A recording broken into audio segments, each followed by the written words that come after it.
These are the 13 biggest box office disasters of 1979, films that hemorrhaged millions of dollars and destroyed entire studios in the process. The year 1979 marked the end of the disaster film genre and a seismic shift in Hollywood economics, where audiences rejected star-studded productions across the board regardless of their budgets or famous faces. From Meteor's obliteration of American international pictures to Steven Spielberg's first perceived failure with 1941, this was the year Hollywood learned that big budgets and famous faces couldn't guarantee success anymore. American International Pictures gambled everything on Meteor and lost. $16 to $18 million went into this science fiction disaster film starring Sean Connery and Natalie Wood, supported by Carl Malden, Brian Keith, Henry Fonda, and Martin Landau in what would become a catastrophic miscalculation. The plot centers on a 5-mile-wide asteroid threatening Earth, forcing former NASA scientist Dr. Paul Bradley to convince the US and USSR to combine their secret nuclear satellite platforms to prevent extinction. What happened during production turned into a disaster that rivaled anything on screen. 3 separate special effects teams got fired during filming, and the final team inherited the mess with just 2 months to salvage the situation. Desperate measures followed, including reusing footage from Avalanche, creating the Hong Kong tsunami with cardboard cutouts floating in a water tank, and photographing 22-inch satellite miniatures that looked laughably small on camera. Director Ronald Neame disowned the film completely, calling Meteor a terminal disaster and an unhappy experience for all concerned. And the demoralized crew wore t-shirts reading "There is life after Meteor" as production dragged on. The shoot became genuinely dangerous when Sean Connery contracted a respiratory condition during the mud sequence, Carl Malden got buried twice, and Natalie Wood nearly got sucked into a pump. 8,000 gallons of water released simultaneously during the Hong Kong tsunami scene and swept away 8 crew members. Originally scheduled for a June 15th release, the film got delayed 4 months while the studio scrambled to fix the effects. By its October 19th release, the disaster genre was already dying, and Meteor earned only $8 million domestically, less than half its production budget. Gene Siskel wrote that the Meteor looked like something I recently found at the bottom of my refrigerator: green bread. For AIP, this proved fatal. Studio head Samuel Arkoff found himself forced to sell the company to Filmways for $4.3 million, and the studio that survived decades couldn't survive one mega-budget catastrophe. Producer Dino De Laurentiis spent $20 to $22 million remaking John Ford's 1937 classic and earned only $5 million domestically, creating a $15 to $17 million loss that stunned the industry. This romantic adventure featured Jason Robards, Mia Farrow, and Max von Sydow in a story about forbidden love in 1920s American Samoa, but the production became a logistical nightmare from day one. De Laurentiis filmed entirely on Bora Bora, an island with no electricity and no telephones, which meant building a $3.5 million hotel from scratch just to house the production. A 265-foot freighter had to transport 80 tons of steel every 35 days, and coordinating a cast and crew of 250 people from 14 nations created massive complications that spiraled throughout production. The director situation made everything worse. Roman Polanski signed to direct in May 1977 and constructed the sets, but in January 1978, he fled the US due to legal troubles, leaving Jan Troell to inherit a production he hadn't planned and didn't understand. On-set tensions ran high as Trevor Howard complained he'd been on location 30 days but was only used once, while the crew almost went on strike over dangerous working conditions. A real hurricane struck in February 1979, damaging both the hotel and sets and pushing the budget even higher. Troell admitted years later, "I didn't have a good time shooting the film because I didn't think I was doing a good job. And when a movie costs so much, a producer says, you have to appeal to a common denominator." Roger Ebert named Hurricane the worst film of 1979, describing it as a dull 90-minute romance followed by a dull 30-minute rainstorm, while Vincent Canby called it the sort of expensively foolish enterprise that suggests everyone connected with it needs either a new agent or a legal guardian. Irwin Allen directed this ill-conceived sequel to his 1972 hit, and the numbers tell the story of how badly it failed. With a $10 million budget, Beyond the Poseidon Adventure earned only $2 million, an 80% loss that looked even worse when compared to the original's $125 million gross on a $5 million budget. Michael Caine, Sally Field, Carl Malden, and Telly Savalas starred in this story about salvage crews racing through the capsized SS Poseidon, and the cast included 4 Oscar winners, all delivering career low points. Sally Field reportedly called it her worst film, and watching it explains why she felt that way. Gene Siskel gave it 1 star, writing about shoddily painted sets, tiny studio-created fires, and dialogue that could be written by a first grader, while Janet Maslin noted that Irwin Allen is so obviously ill-equipped to stage action scenes in cramped quarters that his audience winds up wishing as fervently as his characters for a chance to see the light of day. The film achieved 0% on Rotten Tomatoes with a Metacritic score of 22, and critics savaged the derivative plot, calling it a remake, not a sequel. This disaster arrived at the peak of Allen's downfall. After winning an Oscar and becoming king of disaster films with The Poseidon Adventure and The Towering Inferno, 3 consecutive failures destroyed his theatrical career, and Allen reportedly decreed no one could mention The Swarm in his presence. The airport franchise crashed with this 4th installment, and though worldwide grosses of $65 million prevented total catastrophe, Universal spent $14 million to earn only $13 million domestically. Compared to the original airport's $128 million on $10 million,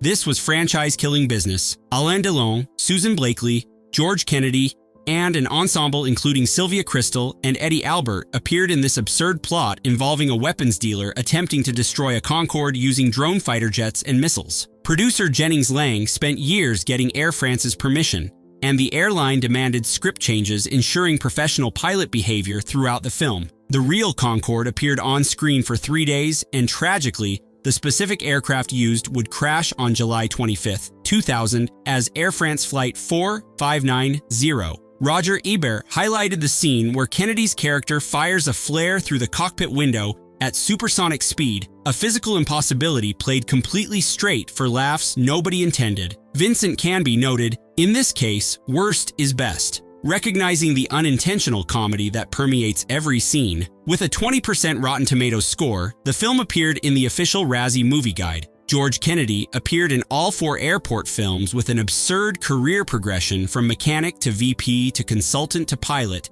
and the Zucker brothers wanted Kennedy for Airplane, but he declined, sending the role to Lloyd Bridges instead. Airplane grossed over $83 million on $3.5 million and permanently ended the disaster genre through devastating parody. Mae West's final film may have recorded Hollywood's worst return on investment in history. Production budgets ranged from $4 to $8 million, but the film earned only $50,000 total, creating a virtually total loss that was catastrophic for everyone involved. West was 83 to 84 during December 1976 filming, and the difference from 8 years earlier was shocking. In Myra Breckenridge at 77, she'd been stylish, hip, quick-moving, but by 1976, she looked pallid and disoriented, even with heavy makeup and soft-focus cinematography trying to disguise her condition. A concealed earpiece under her wig fed her lines throughout production, and the results were painful to watch. Director Irving Rapper got replaced by Ken Hughes 2 weeks before filming, and Hughes rewrote most dialogue, leaving West no time to learn the new lines. West couldn't hear the director call rap and remained stuck in an elevator for 30 minutes on one occasion, while producers had to deal with her vetoing Cesar Romero for an ex-husband role because he was too old. Timothy Dalton, the future James Bond, was visibly uncomfortable singing "Love Will Keep Us Together" to West during filming. Ringo Starr, Alice Cooper, and Keith Moon all appeared, with Cooper admitting years later they knew it was a terrible train wreck, but wanted to work with Mae West before she retired. No major studio would distribute the film when it was finished. Vincent Canby called it embarrassing and wrote that Granny should have her mouth washed out with soap along with her teeth, while Rex Reed wrote West looks like something they found in the basement of a pyramid. West passed away November 22, 1980, though despite its catastrophic failure, the movie achieved cult status as a camp classic. Paramount spent $12 million on this environmental horror directed by John Frankenheimer, and despite opening to $6.7 million and earning $22.7 million domestically, industry sources state it didn't quite turn a profit after marketing costs ate through the gross. Robert Foxworth and Talia Shire starred as an EPA doctor and his wife investigating a dispute in Maine, where they discover mercury pollution has created mutations, including a massive creature called catadine. The monster became the film's downfall in ways nobody anticipated. Screenwriter David Seltzer recalled years later, "When that monster showed up and was nothing but some big ballet dancer wearing huge shoes and a bear costume, I said, 'That's it,' to my kids. We're going home." Seltzer also revealed Frankenheimer's struggles during production, saying, "Frankenheimer actually admitted to many people that he was intoxicated throughout this movie, while the director forbade anyone from using the word monster on set." The film's biggest problem came from its summer 1979 release alongside Alien, which became the real monster movie of that year and crushed everything in its path. Vincent Canby called Prophecy epically trivial and a feeble attempt to recycle formula movie fare. With a 35% Rotten Tomatoes score, Prophecy developed a cult following over the years, particularly for the infamous exploding sleeping bag scene that audiences remember decades later. Steven Spielberg's war comedy represented a different kind of disaster, a film that made money but got perceived as catastrophic failure because of impossible expectations. Universal and Columbia co-produced this $35 million epic, which earned $92 to $95 million worldwide. But the problem was that Jaws earned $470 million, and Close Encounters earned $337 million before it. Dan Aykroyd, John Belushi, Ned Beatty, Tim Matheson, Christopher Lee, and Toshiro Mifune filled out the ensemble cast. Set 6 days after Pearl Harbor, the comedy follows California residents panicking over a feared Japanese invasion, and the production took 247 days, exceptionally long for a comedy, while the budget ballooned from 20 to 35 million along the way. Spielberg admitted years later, "I just became so precious and indulgent about getting everything right, and that perfectionism showed in every overproduced frame." John Wayne refused the role and told Spielberg not to make the film, saying, "You're making fun of a war that cost thousands of lives at Pearl Harbor," while John Belushi accidentally fell off an airplane wing and got hospitalized, though Spielberg kept the shot in the final cut. Roger Ebert gave it 1.5 stars, calling it an assault on our eyes and ears, a non-stop series of explosions that's finally just not very funny. And Stanley Kubrick told Spielberg directly, "It's great, but it really wasn't funny." The film earned a 39% Rotten Tomatoes score, but taught Spielberg humility, and his next film turned out to be Raiders of the Lost Ark. Robert Altman made this $9.3 million post-apocalyptic science fiction film that became a financial disaster nobody saw coming. Paul Newman starred as Essex, a seal hunter in a frozen city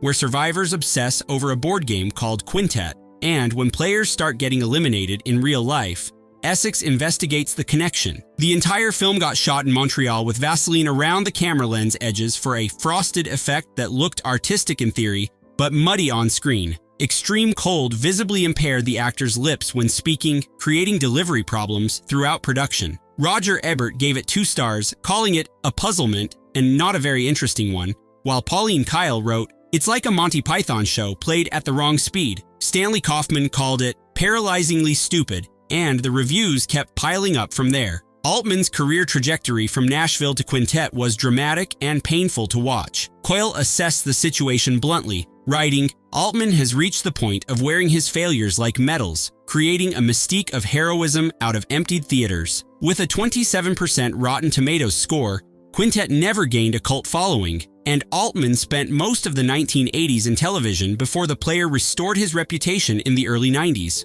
Director Melvin Frank tried to recapture the magic of his Oscar-winning A Touch of Class with the same writers and stars George Segal and Glenda Jackson, but Columbia spent $6 million only to earn $3.2 million domestically. The romantic comedy follows American professor Adam Watson and British divorcee Patricia, who keep colliding in Switzerland, and despite constant quarreling, they marry but struggle adapting to his New England academic life. Roger Ebert gave it 1 star, writing, "This movie is terrible, it's awful, and it's inconceivable to me that the same people who made A Touch of Class had anything to do with it," while Jack Kroll titled his Newsweek review, "This Time Out, A Touch of Crass." The opening weekend earned only $1 million from 382 theaters, and the failure ended the Segal-Jackson screen partnership permanently. George Segal never recaptured his 1970s stardom after this, and Glenda Jackson later left acting for politics. Paramount spent $6 million on this tennis romance starring Ally McGraw and Dean Paul Martin,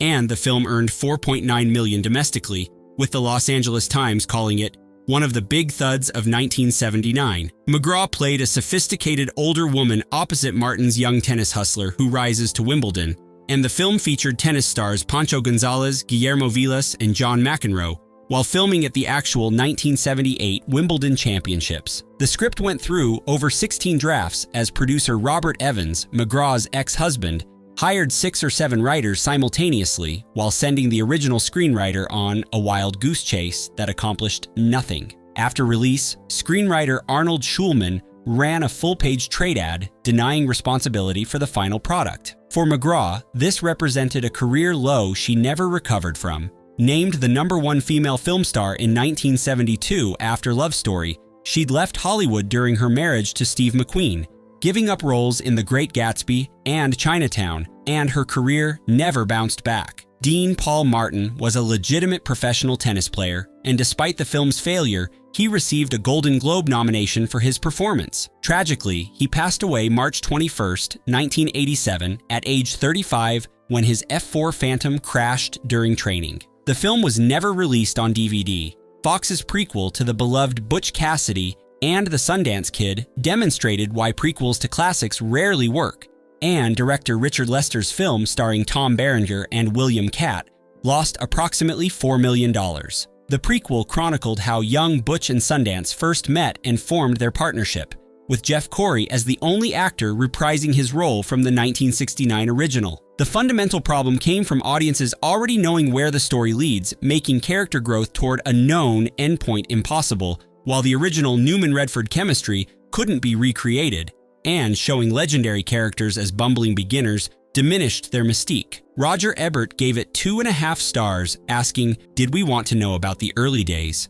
And now that we're here, does the movie make us care? Not really." While Vincent Canby called it so lifeless, it's almost creepy. Remarkably, director Richard Lester had never seen the original 1969 film before taking the job. The movie earned a 33% Rotten Tomatoes score. This sports comedy from Lorimar and United Artists had a $4 million budget and earned $8.3 million domestically, making roughly double its budget, but still considered disappointing given its modest opening weekend performance. Julius Erving, Dr. J, starred alongside Stockard Channing, Meadowlark Lemon, and Flip Wilson in a story about basketball's worst team rebuilding, with players all born under Pisces, renaming themselves the Pittsburgh Pisces and writing astrological guidance toward the championship. Real NBA stars appeared throughout, including Kareem Abdul-Jabbar, Lou Hudson, and Bob Lanier, while the soundtrack by legendary producer Tom Bell featured the Spinners and the Four Tops. Cher was originally cast but withdrew before production.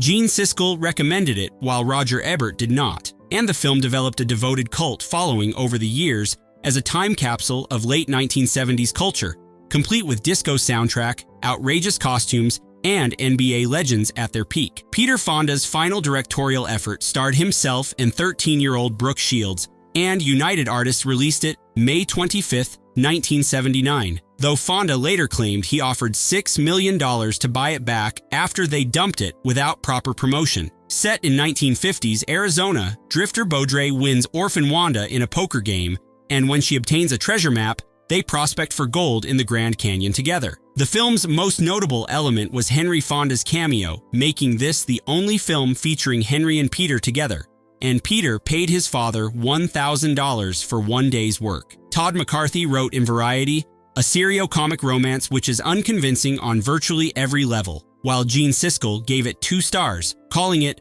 a desperate film trying to make it through in bits and pieces. The film was Shields' follow-up to Pretty Baby and preceded The Blue Lagoon. Wanda Nevada remains notable primarily for being the sole Peter Henry Fonda collaboration. 1979 was Hollywood's reckoning year, when the disaster film genre died completely, as Meteor, Hurricane, Beyond the Poseidon Adventure, and the Concorde destroyed careers in studios in a single brutal year. Franchises proved exhausted, and even Oscar winners couldn't save doomed productions from collapsing at the box office. The year sat at the exact transition point between New Hollywood auteur filmmaking and the Spielberg-Lucas blockbuster era, where films that would have succeeded in 1975 crashed in 1979, while Star Wars-influenced spectacles dominated every box office chart. American International Pictures got destroyed, Irwin Allen's theatrical career ended, and Robert Altman retreated to television for most of the next decade. But others survived the carnage. Spielberg learned humility and made Raiders of the Lost Ark, while Connery, Kane, Newman, and Field all continued to success in the years that followed. The combined losses taught Hollywood that old formulas no longer worked, audiences had fundamentally changed, and 1979's catastrophic failures marked the permanent end of an era.